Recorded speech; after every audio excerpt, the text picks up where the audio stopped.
Saudari-saudaraku terkasih dalam Tuhan Yesus Kristus, selamat pagi dan berkah dalam. Kita berjumpa kembali dalam renungan harian Sabtu 16 Maret 2024. Seperti biasa, kita menggunakan bacaan Ekaristi hari ini menjadi dasar untuk titik permenungan kita. Bacaan yang pertama dari kitab Nabi Yeremia bab 11 ayat 18-20.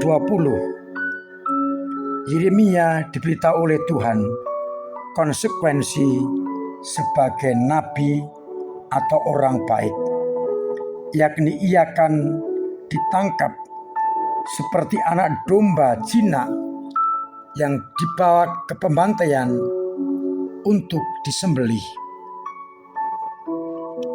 Namun Yeremia tidak takut, karena Tuhan semesta alam akan mengadili dengan adil dan memberikan pembalasan terhadap mereka yang melawan Yeremia.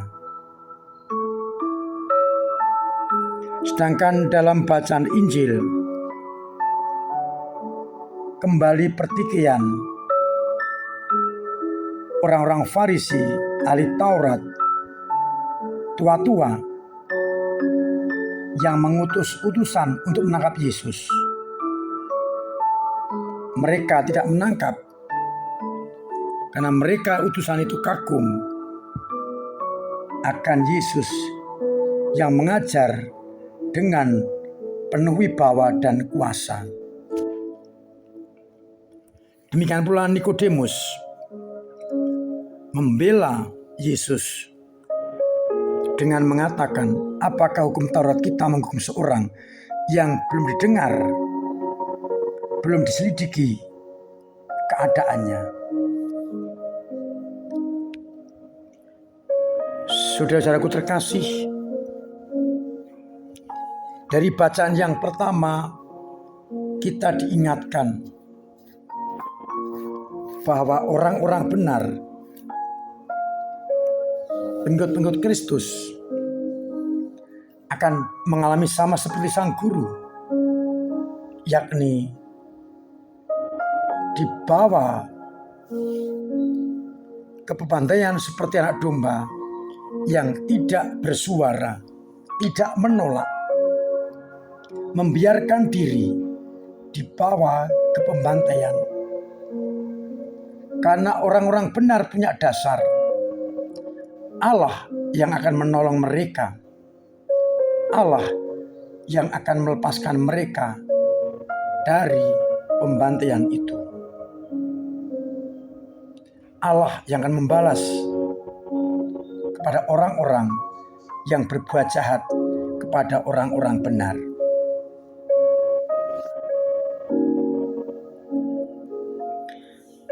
Maka pertanyaan perenungan pertama kita, apakah kita sadar akan pilihan hidup kita dengan segala konsekuensinya, bahwa kita seperti domba yang dibawa ke pembantaian, tidak mengembik, tidak menolak, tidak memberontak, karena pelindung kita, penjaga kita adalah Allah sendiri yang akan membalas perbuatan jahat orang-orang yang mengintai kita. Sekali lagi pertanyaannya, apakah kita mau sadar dan tetap setia pada perbuatan baik, sekalipun kita akan digiring seperti domba ke tempat pembantaian? Dari bacaan Injil menarik, kehadiran Yesus menjadikan orang-orang terpecah dalam soal pendapat siapa dia.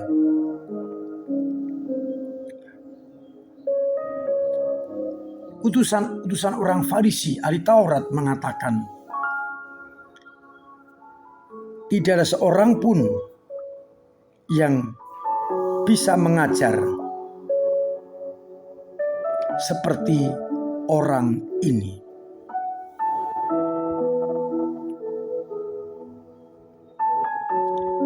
Namun orang-orang Farisi yang sudah mengambil disposisi jelek mengatakan, adakah engkau juga disesatkan? Mengapa terjadi perbedaan? Karena ukurannya berbeda. Orang-orang Farisi hanya menegaskan atau berpegang pada ketentuan bahwa dari Galilea tidak akan ada nabi. Mesias tidak datang dari Galilea, tetapi dari keturunan Daud. Sedangkan para utusan dasarnya adalah sabda dan karya Yesus yang mencerminkan kualitas sebagai Mesias. Maka selama perbedaan itu tidak didamaikan, orang tidak akan sampai pada kesimpulan siapa Yesus, karena hanya berpegang Mesias bukan dari Galilea. Tapi mereka lupa bahwa Yesus keturunan Daud dari Yusuf. Mereka tidak rendah hati, maka sampai kapanpun mereka tidak akan sampai pada pengalaman mengakui Yesus sebagai Mesias. Mereka tegar tengkuk, keras kepala, dan tidak melihat karya dan tindakan Yesus yang menunjukkan kualitas hidup Yesus yang sebenarnya. Pertanyaan untuk kita renungkan, apa yang menjadi pegangan kita, titik tolak kita untuk beriman kepada Yesus? Apakah hanya cerita-cerita, ataukah pengalaman karya dan iman yang kita alami, sehingga kita bisa mengambil kesimpulan dialah Mesias utusan Allah? Kalau hanya dari doktrin, dari pengajaran, dan tidak masuk dalam hati, iman itu akan lemah. Tapi kalau pengalaman iman yang kita hidupi menegaskan dialah Mesias, maka iman kita akan sangat kuat. Mudah-mudahan iman kita bukan iman doktrin, tapi iman dari pengalaman hidup yang menunjukkan kualitas Yesus sebagai anak-anak Allah. Mari bersama-sama kita membuat niat agar iman kita didasarkan atas pengalaman hidup bersama dengan Yesus lewat sesama. Tuhan memberkati kita sekalian. Amin. Marilah berdoa. Bapa yang penuh kasih, kami bersyukur karena lewat sabdamu kami kau ingatkan akan konsekuensi kami menjadi anak-anakmu, bagikan anak domba yang dibawa ke tempat pembantaian.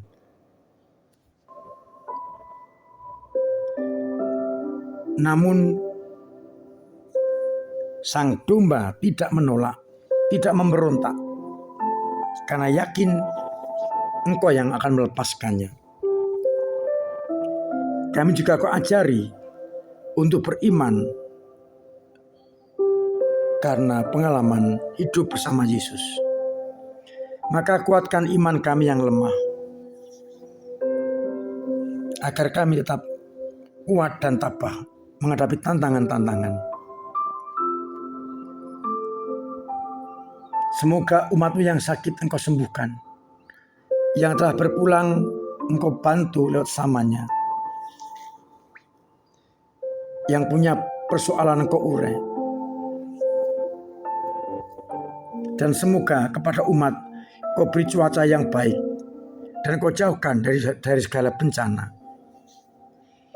Semoga mereka yang mengalami bencana Engkau beri kekuatan dan lewat samanya Engkau beri bantuan.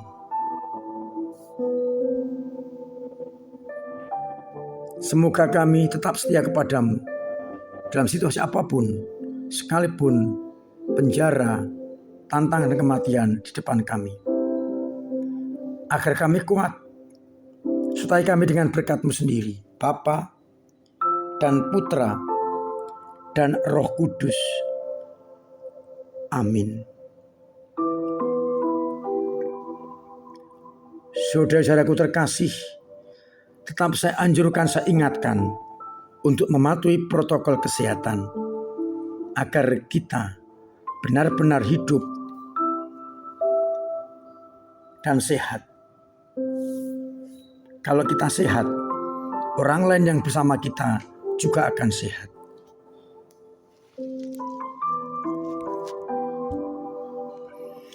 Semoga masa Prapaskah, Petang dan puasa yang tinggal beberapa hari ini kita jalani dengan olah rohani, olah badan dengan petang dan puasa, dan juga amal bakti lewat kota APP. Semoga dengan demikian kita mampu membersihkan diri sekaligus mampu untuk hidup sesuai dengan kehendak Allah.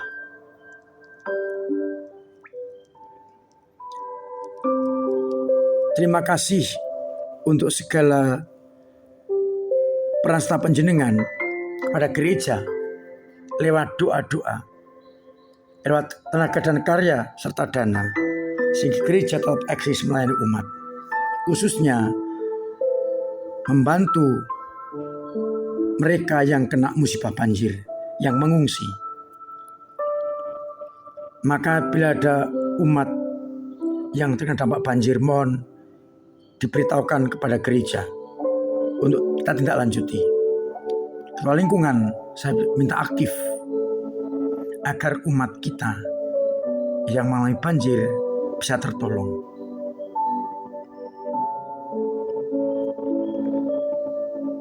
Untuk semua partisipasi panjenengan dalam bentuk apapun sungguh menguatkan kami. Akhirnya